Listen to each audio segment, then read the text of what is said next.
नमस्कार दर्शक बंधु मु सागर आपण मानक स्वागत करुच्ची smile creation Odisha YouTube channel को।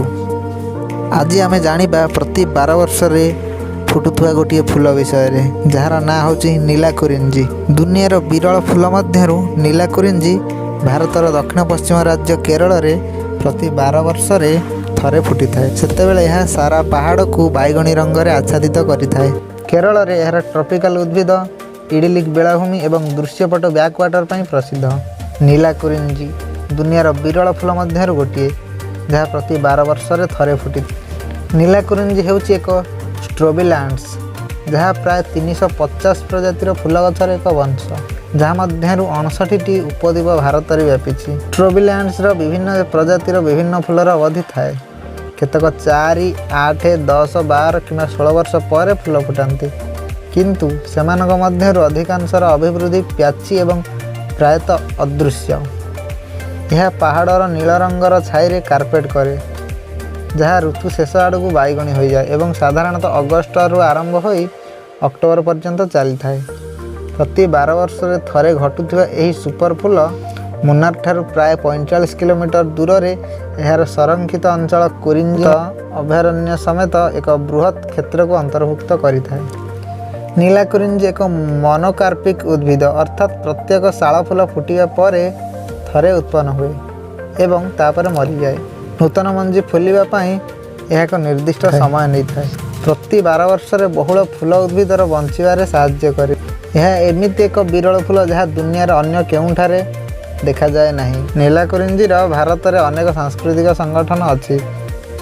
रॉय मैथ्यू तांको पुस्तक कुरिंजी ब्लू माउंटेन्स रे लिखिचंती जे केरलर जंगल रे बास करुवा मुथुभान जनजाति यही फूल को प्रेम एवं रोमांस प्रतीक बोली विश्वास करती। नीलाकुरिंजी फूल चक्र संख्या देखी से बयस गणना करती। शेष थर 2018 यही फूल फुटी पुणी 2030 मसीहा पर्यंत अपेक्षा करने को पड़ो यही फूल को देखापी। जो मैंने नीलाकुरिंजी देखा चाहती से उच्चतार अन्य गंतव्य स्थल को जावाक पड़ो जेपरिक केरलर टॉप स्टेशन एवं भट्टाभड़ा एवं तमिलनाडु सीमांत राज्य कोलुकुकुमलाई।